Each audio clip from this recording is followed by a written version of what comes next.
Hello, my name is CJ and this show is called Roots. Each episode I'm going to tell the story of a person or event from local history that I, and hopefully you, find interesting. Stoughton has been around for a while and a lot of people have passed through adding to our story. So if you're interested in hearing about some of that history, stick around. This episode is going to be about a Mr. George Quincy Clifford. He was one of Stoughton's most prominent residents in the early 1900s, but his life came to an unfortunate early ending as one of the many who died during the sinking of the Titanic in 1912. George Clifford was born on November 20th, 1871, and grew up in Brockton. He worked a number of different jobs growing up, but eventually settled in what at the time was a booming shoemaking industry in Massachusetts, which is where his story moves to Stoughton. He worked his way up to president of the George E. Belcher Last Company in Stoughton and moved here in 1909. The house Clifford bought is actually one you may very well have been inside at one point or another, because it's now home to Kid Care Dental on Central Street. You know, the one with the big tooth outside. Now for those of you who don't know what a shoe last is, like me before making this video, a shoe last is the mold that goes inside the shoe when you're making it. Initially, Stoughton was a farming community, but with the winters being hard to farm, for a lot of people it became farm in the summer and make shoes during the winter.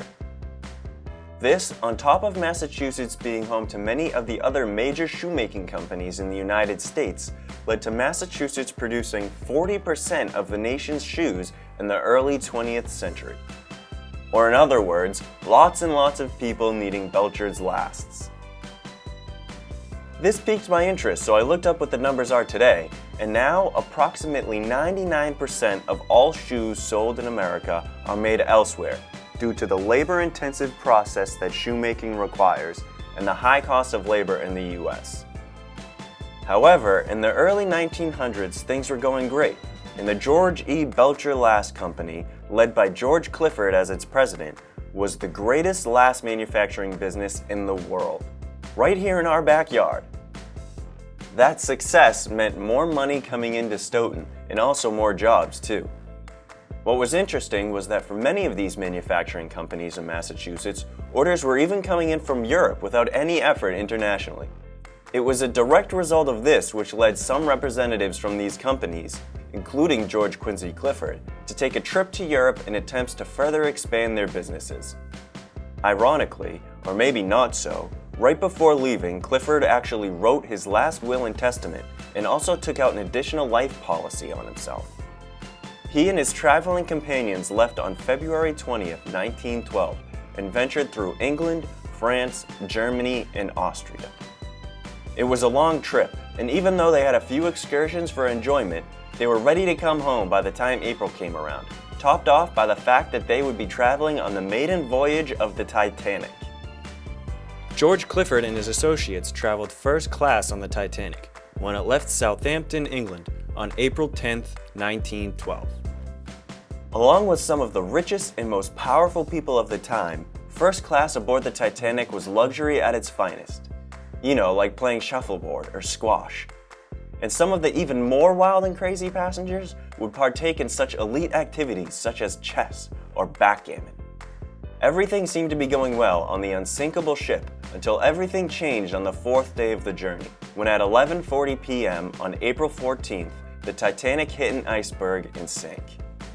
A distress call was sent out and picked up by the Carpathia ship, and although initially there were conflicting numbers, the Carpathia ended up rescuing 705 survivors, leaving it presumable that the more than 1,500 other people did not make it out alive.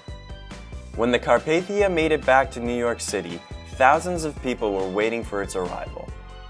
Most of these people were friends or relatives of people who had traveled on the Titanic, still not knowing if their loved ones were alive yet.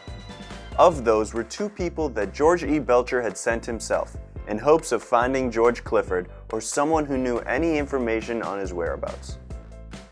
Unfortunately, their trip was unsuccessful and it was assumed Clifford was one of the 1,500 people on the wrong side of history. A few months later, a ceremony was held at Town Hall to honor George Clifford to an audience of 1,200 people.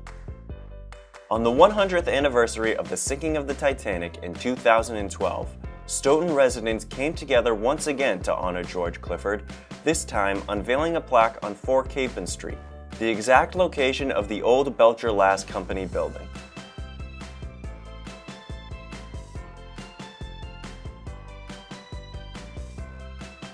While researching this story, I found a lot of useful articles, but I especially want to thank the Stoughton Historical Society for letting me pick through their files, and also David Allen Lambert, a Stoughton historian who had written about Clifford many times and also started the initiative to get the plaque made for George Clifford.